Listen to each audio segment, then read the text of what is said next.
अब हम लोग एक डाइपोल के बिहेवियर का चर्चा करेंगे जब डाइपोल को हम कहां रख देंगे, नॉन यूनिफॉर्म इलेक्ट्रिक फील्ड में। तो लेट अस से एक नॉन यूनिफॉर्म इलेक्ट्रिक फील्ड ऐसे दिखा देते हैं,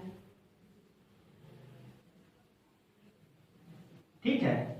ये रहा,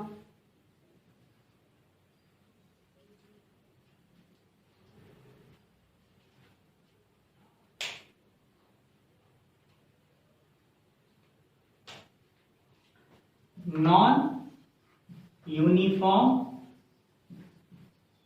इलेक्ट्रिक फील्ड, और डाइपोल को इस तरह से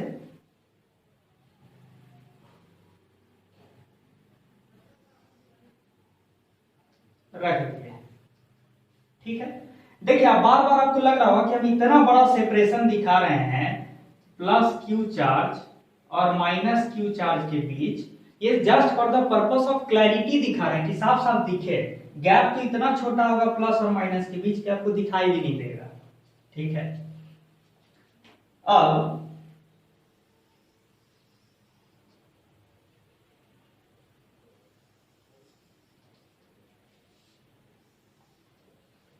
ये रहा रेफरेंस पॉइंट, ओरिजिन ओ, ठीक है। फिर हम वही काम करेंगे कि एक external non uniform electric field में जब डाइपोल को रख दिए तो इस पे क्या क्या फोर्स लगेगा। तो देखिए चूंकि नॉन यूनिफॉर्म क्या क्या टॉर्क लगेगा, ठीक है। नॉन यूनिफॉर्म इलेक्ट्रिक फील्ड में एक डाइपोल को रख देंगे तो इस डाइपोल पे नेट टॉर्क क्या लगेगा, किसके अबाउट, ओरिजिन के अबाउट। तो जानने के लिए आपको पहले क्या क्या जानना होगा कि प्लस क्यू चार्ज पे जो फोर्स लग रहा होगा वो along the tangent to the electric field line at the location of plus q लग रहा होगा। इस बार से लिखिए, let us say the strength of electric field at plus q charge is E plus,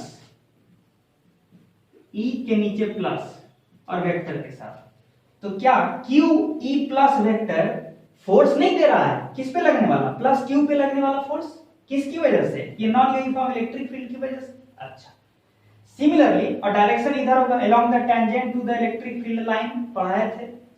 अच्छा, similarly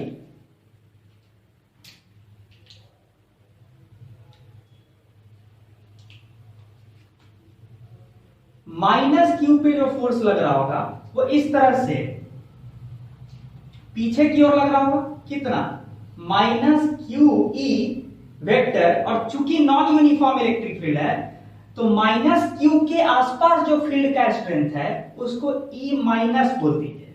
minus stands for this minus q charge. ये short में notation हुआ ये बोलने के लिए कि strength of electric field near the location of minus charge is E minus vector. Similarly strength of electric field at the location of plus charge is E plus vector, ठीक है। अच्छा, और अब ध्यान देते हैं इस बात पे,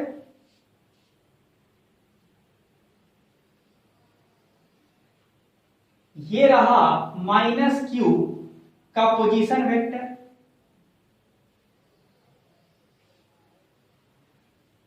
ये रहा प्लस क्यू का पोजीशन वेक्टर,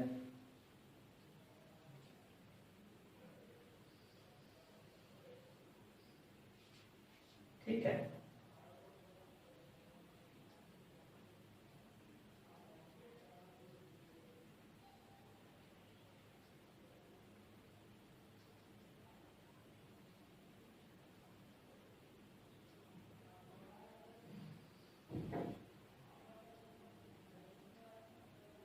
ऐसे दिखाया जाए। अब आप ही बताइए कि वही राम कहानी फिर से शुरू होने जा रहा है, और प्लस क्यू चार्ज और माइनस क्यू चार्ज का जो जियोमेट्रिक सेंटर है, जियोमेट्रिक सेंटर उसको सी बोल दीजिए, उसका पोजीशन वेक्टर जो है ये हो गया। और सारा नोटेशन पहले वाला ही यूज करेंगे तो बार बार लिखने की जरूरत नहीं। जैसे प्लस क्यू चार्ज का position vector r plus, minus q charge का आर माइनस, और जो वेक्टर ओरिजिन से सेंटर ऑफ डाइपोल की तरफ जा रहा है उसको क्या बोल देंगे, और कैपिटल आरसी वेक्टर, ये सब वही पुराना कहानी है, ठीक है। तो ज्यादा डायग्राम को फजी बनाने की जरूरत नहीं है, हौच पौच करने की जरूरत नहीं है। अब सीधे मुद्दे पे आते हैं, ठीक है, कि इस डाइपोल पे जो है, जो डाइपोल को आप रख दिए हैं नॉन यूनिफॉर्म फील्ड में, इस डाइपोल पे टॉर्क कितना लग रहा है। अब टॉर्क जो होता है जब आप बोलते हैं तो ये भी बोलना चाहिए कि किस पॉइंट के अबाउट या किस एक्सिस के अबाउट, इस तरह से। तो हम बोलना चाह रहे हैं कि इस ओरिजिन के अबाउट इस डाइपोल पे कितना टॉर्क लग रहा है, ठीक है।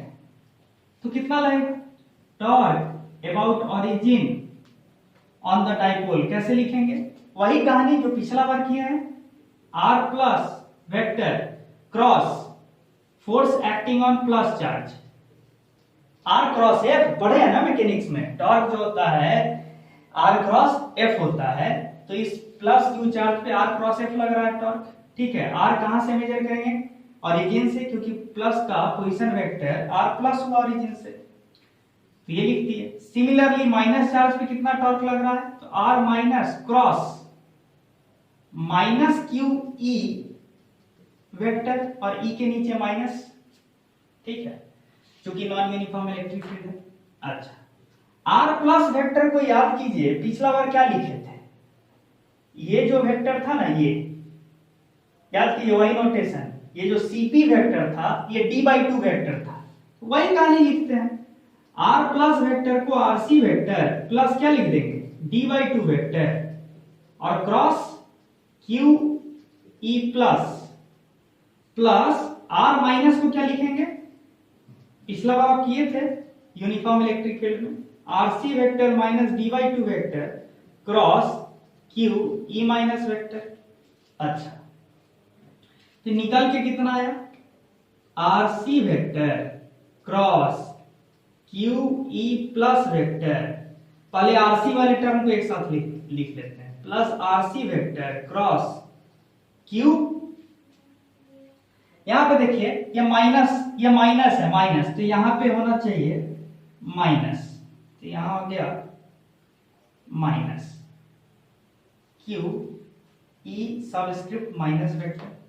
अच्छा, d/2 वाले पे एक साथ लिखते हैं, तो d/2 vector cross q e subscript plus d/2 vector cross q e minus vector. आप भी खुद करके देख सकते हैं, इसको सिंपली ओपन कीजिए ना, सारा टर्म को ओपन कर लीजिए, आपको भी दिखाई दे देगा कि ये सारा टर्म आ रहा है, ठीक है। मेरी तरफ देखने की जरूरत नहीं है हर बात के लिए। कैसे हो गया, तो नेट टॉर्क कितना आया, नेट टॉर्क जो है कितना आया,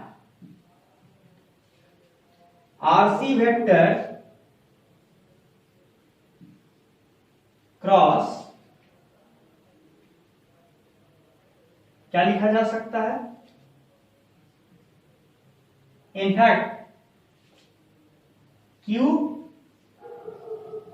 E plus minus E minus vector plus d/2 vector, in fact Q को इधर ले आइए, इस Q को भी इधर लिख सकते हैं आप, Q RC vector cross E plus minus E minus vector plus Q D vector divided by 2 cross, क्या लिख सकते हैं, E plus vector plus E minus vector, ये लिखा जा सकता है। ये क्या एक्सप्रेशन है, torque acting on the given dipole about the origin O in the presence of non uniform electric field. हाँ, इस रिजल्ट से अब साफ साफ दिख रहा है कि अगर इलेक्ट्रिक फील्ड नॉन यूनिफॉर्म होगा तो तब आपका ओरिजिन कहां पे है और ओरिजिन के रिस्पेक्ट में डाइपोल कहां पे है, ये फैक्टर टॉर्क के एक्सप्रेशन में आ रहा है। मतलब शॉर्ट में क्या बोलेंगे, सिंपल लैंग्वेज में, कि एक नॉन यूनिफॉर्म फील्ड में रखे हुए डाइपोल पे जो टॉर्क आएगा वो इस बात पे भी डिपेंड करेगा कि डाइपोल के सेंटर का लोकेशन ओरिजिन के रेस्पेक्ट में कहां है, ठीक है, ये डिसाइड कर रहा है। आरसी वेक्टर आ गया है, मतलब अलग अलग ओरिजिन, अगर आपका ओरिजिन यहां नहीं होता कहीं और होता, या फिर डाइपोल कहीं और होता इलेक्ट्रिक फील्ड में, तो फिर अलग टॉर्क आता। मतलब हम शॉर्ट में क्या बोलेंगे कि in non uniform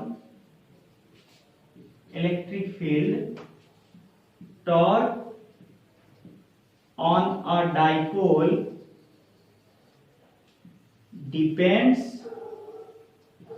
upon the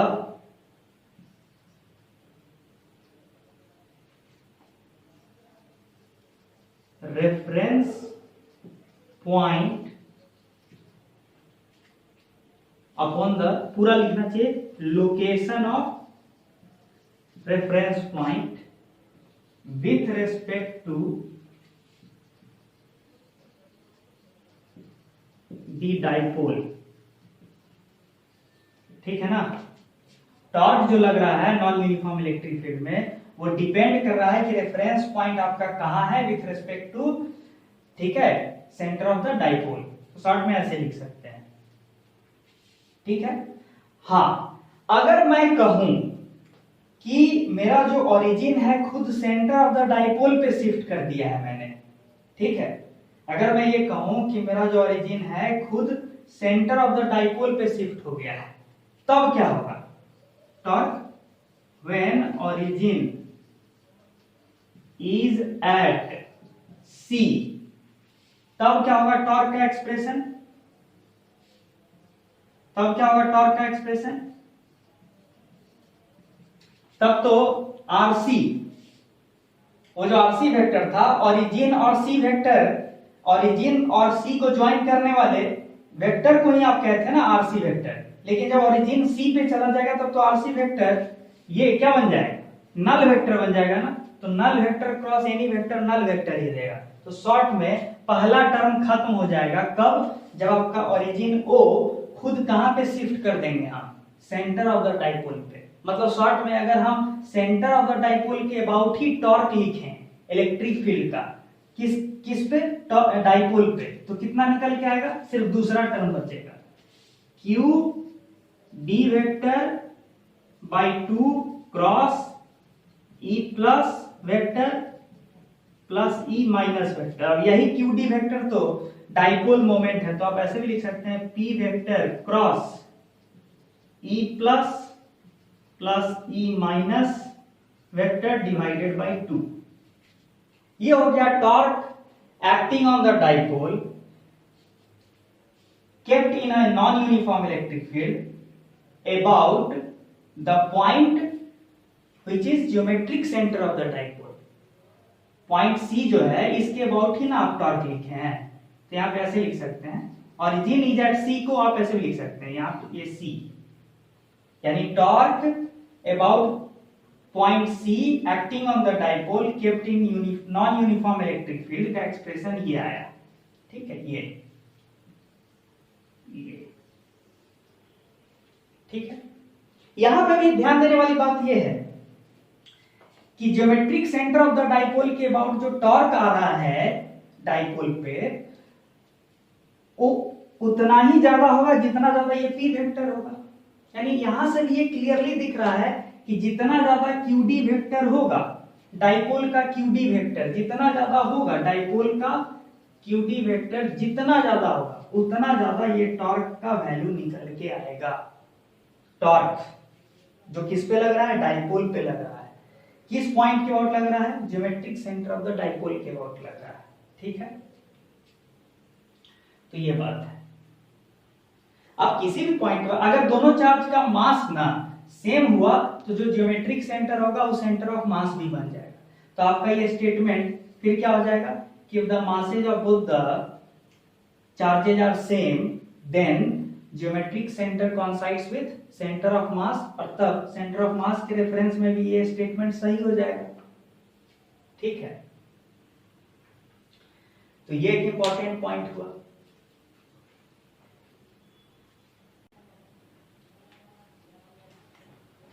अब थोड़ा सा चर्चा को आगे बढ़ाते हैं।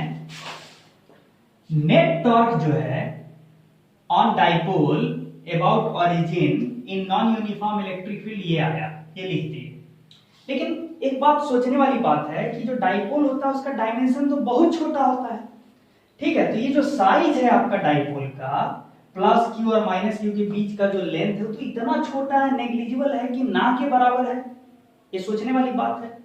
मतलब कि अगर ज्योमेट्रिक सेंटर या फिर जो मिड पॉइंट है या फिर कोई दूसरा पॉइंट ही ले लीजिए, सेंटर ऑफ मास ले लीजिए डाइपोल का कहीं अलग हटके, अब कहीं से भी देख लीजिए इस लाइन के अलावा बहुत ज्यादा वेरिएशन नहीं आएगा इलेक्ट्रिक फील्ड के स्ट्रेंथ में। क्यों? क्योंकि सारा पॉइंट्स ये जो है ना, ये माइनस क्यू और क्यू को ज्वाइन करने वाला जो लाइन है, उस लाइन वो लाइन का अपना ही डायमेंशन इतना छोटा है कि मतलब उस लाइन के अलोंग इलेक्ट्रिक फील्ड का वेरिएशन बहुत ह्यूज नहीं होगा।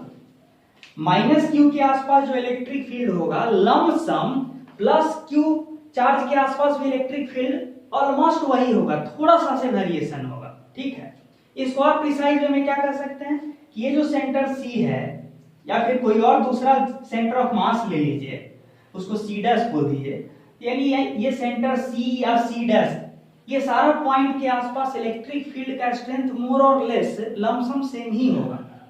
मतलब E प्लस और E minus practically almost same strength का होगा, माइनर वेरिएशन होगा because of very small dimension of the dipole. ठीक है, सिमिलरली तब तो इस लॉजिक का यूज कर ले कि सिंस डायमेंशन ऑफ डाइपोल, हम किसकी बात कर रहे हैं? डिस्टेंस डी का, is negligible। ठीक है, this implies that a strength of electric field at the location of plus q charge will not differ drastically as compared to the strength of electric field at the location of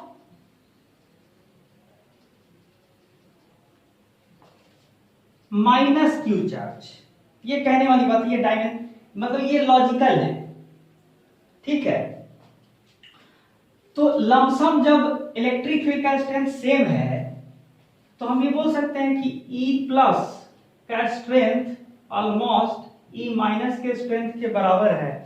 तो तब तो ये जो पहला term है, कौन सा term? Torque के एक्सप्रेशन में जो पहला टर्म है ना, Q RC vector cross E plus minus E minus vector, और दूसरा टर्म भी पहले लिख ही लेते हैं, QD वेक्टर, इनफैक्ट उसी को P वेक्टर बोले हैं आप, cross E plus vector plus E minus vector divided by 2।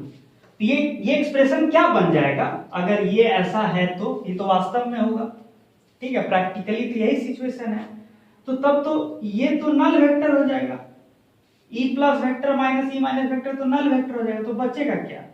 दूसरा टर्म P क्रॉस, चूंकि ये दोनों ऑलमोस्ट सेम है तो इसको इक्वल टू एक वैल्यू दे दीजिए वेक्टर E।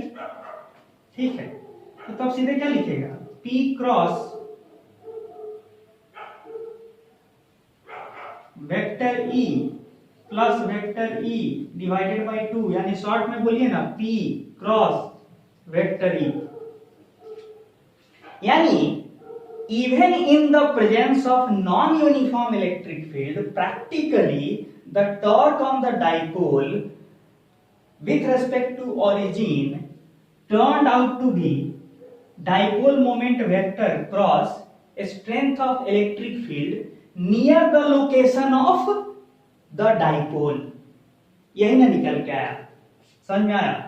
यही कारण है कि आप मतलब यूनिफॉर्म इलेक्ट्रिक फील्ड में देखें या नॉन यूनिफॉर्म इलेक्ट्रिक फील्ड में, ये जो वेक्टर P है ना, ये डिसाइड कर रहा है कि इस डाइपोल पे कितना ज्यादा टॉर्क लगेगा। और यही वजह है कि इस वेक्टर को, वेक्टर P को हम लोग क्या नाम दिए थे? Dipole moment. डाइपोल का मोमेंट डिसाइड करने वाला वेक्टर डाइपोल मोमेंट।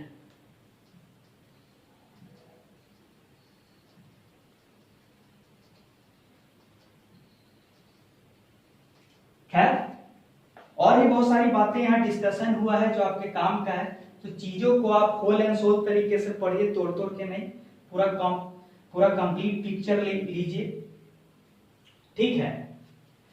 तो ये हुआ आपका behaviour of dipole kept in non uniform electric field, ठीक है।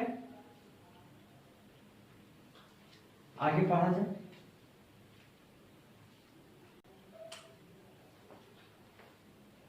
तो हमने अभी तक एक डाइपोल का behaviour uniform as well as non uniform electric field में क्या होगा ये पढ़ा, और साथ में उसी दौरान हमने एक नया क्वांटिटी डिफाइन किया, उसको क्या बोलते हैं, dipole moment vector.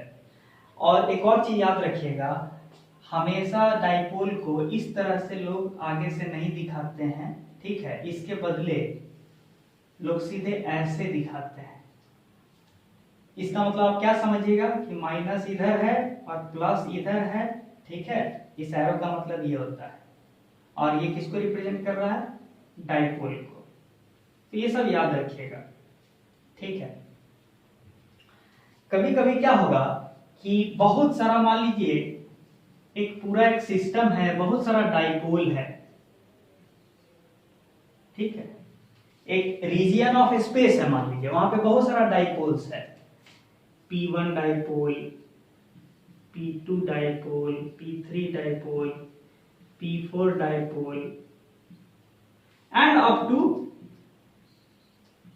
Pn dipole, Pn vector, ये सारे वेक्टर्स है ना। तो अगर कोई बोले कि नेट डाइपोल मोमेंट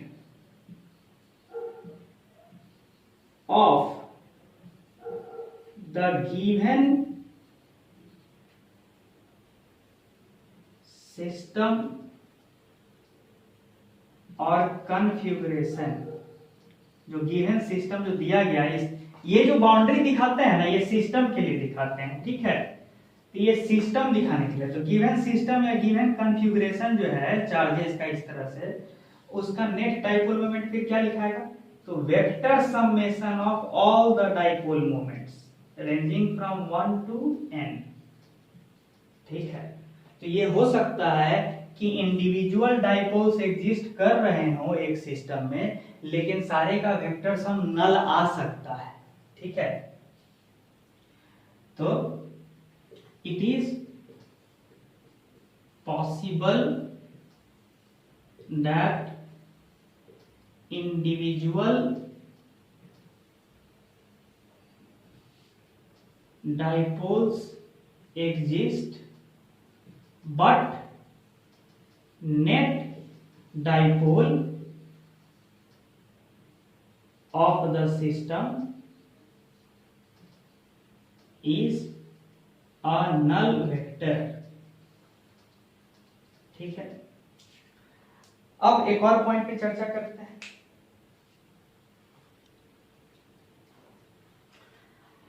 अब एक इंपॉर्टेंट पॉइंट का चर्चा करना चाह रहे हैं, ठीक है। आप जब डाइपोल पे टॉर्क लिख रहे थे ना, डाइपोल पे जब आप टॉर्क लिख रहे थे तो आप कैसे लिखे थे, किसी भी पॉइंट के बाद प्लस चार्ज का position vector cross plus charge पे लगने वाला फोर्स, ठीक है। इनफैक्ट हम आपको बता दिए थे, फिर और क्या करना था, माइनस चार्ज का position vector with respect to origin cross minus charge पे लगने वाला फोर्स, ठीक है, ये था। एक और चीज हम बता दिए थे कि E प्लस और E माइनस जो वेक्टर्स है उसका स्ट्रेंथ लमसम सेम रहता है, ऑलमोस्ट, ज्यादा वेरिएशन नहीं होता है दोनों में, डाइपोल बहुत छोटा होता है। तो हम इसको ऐसे लिख सकते हैं, R plus cross QE vector plus R minus cross minus QE vector, इसको आप ऐसे लिख सकते हैं, थोड़ा ध्यान से देखिए, summation of QI RI vector cross E vector. ध्यान देने वाली बात है, आप लिख सकते हैं कि नहीं भाई, I बराबर 1 से लेके जितना चार्जेस हो, तो यहाँ पे दो ही चार्ज है, भाई यहाँ पे माइनस क्यू और प्लस क्यू दो चार्ज है, ये रहा डाइपोल मोमेंट का वेक्टर, ठीक है, और ये रहा आपका ओरिजिन, ठीक है, ये ओरिजिन रहा,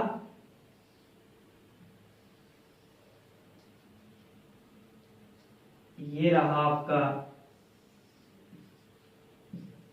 r प्लस वेक्टर, ये रहा r माइनस वेक्टर। तो बाबू सीधे सीधे आप ये जो लिखे हैं Q I are I vector, तो मतलब क्यू आई, तो यहाँ पे तो दो ही चार्ज है, तो फर्स्ट चार्ज के बदले यहाँ क्या लिखे प्लस क्यू, फिर उसका पोजीशन वेक्टर r प्लस, तो क्यू आई यानी क्यू r प्लस और Q I R plus cross E, Q I R plus cross E, ये प्लस चार्ज के लिए हो गया। सिमिलरली माइनस चार्ज के लिए क्या लिखेगा, साइन के साथ लिखिएगा, जब माइनस साइन के लिए लिखिएगा क्यू आई का वैल्यू, तो माइनस के साथ लिखिएगा ना, minus Q I R minus cross E. मतलब इस चीज को आप ऐसे भी तो लिख सकते हैं ना, सिंपल शॉर्ट नोटेशन में, बस यहाँ पे चार्ज जो है साइन के साथ लिखिए, जिस चार्ज को यहाँ लिख रहे हैं उस चार्ज का पोजीशन वेक्टर और फिर क्रॉस इलेक्ट्रिक फील्ड और उसका टोटल समेशन इस तरह से डॉट दे देगा। अभी दो चार्ज है तो यहाँ पे i बराबर 1 होगा और 2 होगा, ठीक है, एक प्लस चार्ज के लिए एक माइनस चार्ज के लिए। अगर n नंबर ऑफ चार्जेस होता तो वैसे लिखते। अच्छा, मान लीजिए कि एक पूरा सिस्टम ऑफ चार्ज है, ठीक है, मान लीजिए कि पूरा एक सिस्टम ऑफ चार्ज है और सारे चार्जेस का पोजीशन वेक्टर आपको पता है,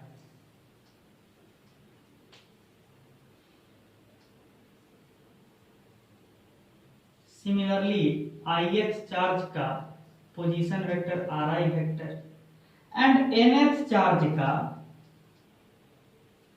पोजीशन वेक्टर rn। मतलब मेरे पास एक सिस्टम ऑफ चार्ज है और ध्यान दीजिएगा, हम यहां ये नहीं बोल रहे हैं कि अल्टरनेट एक प्लस है एक माइनस, हम ऐसा कुछ नहीं बोल रहे हैं, बस एक सिस्टम ऑफ चार्ज है। हम जानना चाह रहे हैं कि ये सिस्टम ऑफ चार्ज किस हद तक एक डाइपोल की तरह बिहेव कर रहा है जब इस सिस्टम को हम कहां रख देंगे, एक्सटर्नल इलेक्ट्रिक फील्ड में, एक्सटर्नल इलेक्ट्रिक फील्ड में जब हम इस सिस्टम ऑफ चार्ज को रख देंगे तो इस सिस्टम ऑफ चार्ज का किस हद तक डाइपोल की तरह बिहेवियर होगा, ये कैसे पता करेंगे। तो देखिए ना, यहां से आपको हिंट लगेगा, ये वाला क्वांटिटी, ठीक है, वी विल राइट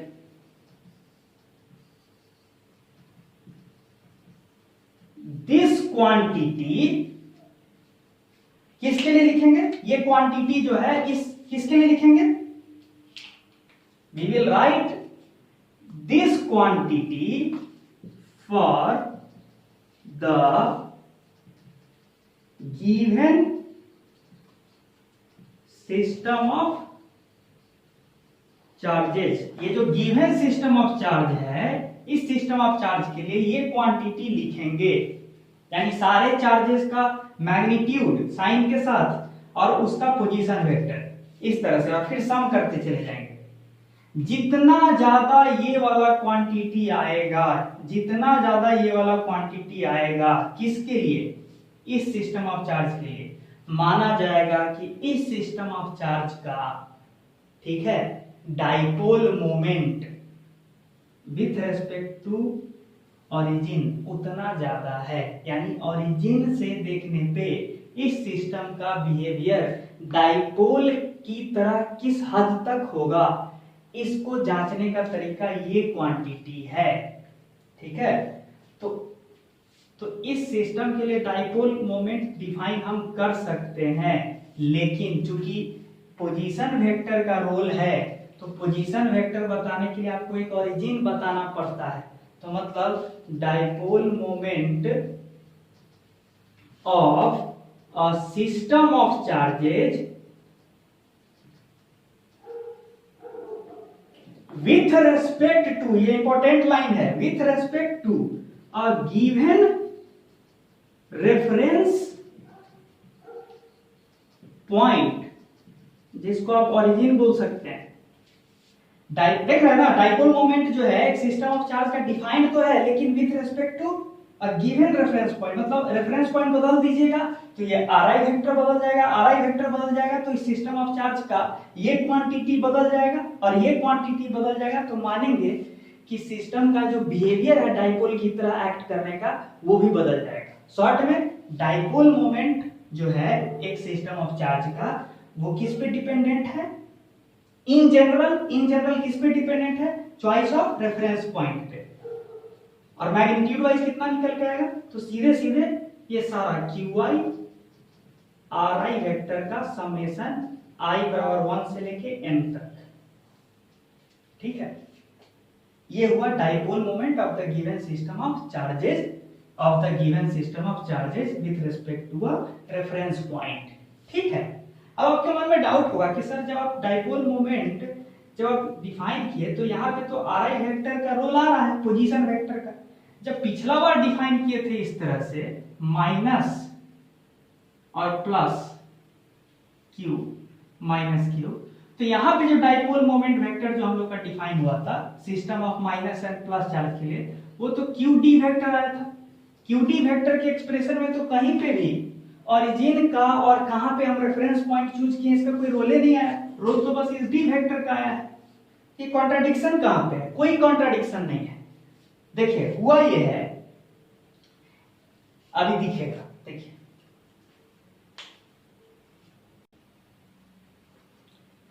देखिए हमने एक क्वेश्चन पोज किया था आपके सामने अभी जस्ट पहले। देखिए जब माइनस और प्लस इक्वल मैग्नीट्यूड का चार्ज हो और अपोजिट साइन का चार्ज हो, तब हम इस सिस्टम का डाइपोल अगर लिखते हैं प्रीवियस डेफिनेशन के हिसाब से जो अभी डेफिनेशन दिए थे, तो क्या होगा? Summation of QI RI vector, अच्छा QI RI तो प्लस Q का प्लस Q लिख देंगे और उसका R प्लस वेक्टर लिख दिए, फिर माइनस Q का साइन के साथ माइनस Q और फिर R माइनस वेक्टर, ठीक है। ये हो गया summation of QI RI vector for this given system of charge. अच्छा, चूंकि दोनों का चार्ज का मैग्नीट्यूड सेम है तो Q कॉमन लेके हम बाहर ले आए, फिर R plus vector minus R minus vector. अब देखिए ट्रायंगल लॉ से R प्लस वेक्टर साफ साफ दिख रहा है यहाँ पे कि R minus vector plus D vector मिलके ट्रायंगल लॉ से क्या दे रहा है? R plus vector. ये दिख रहा है ना, ये किस लॉ से आ रहा है? ट्रायंगल लॉ से। भैया R minus vector plus D vector मिलके R प्लस वेक्टर दे रहा है ना, इसीलिए R plus vector minus R minus vector क्या दे दिया? क्या दे दिया? D vector. चूंकि चार्जेस का मैग्नीट्यूड इक्वल है, इस वजह से यहां ओरिजिन का रेफरेंस फाइनली खत्म हो गया और QD वेक्टर आ गया, ठीक है।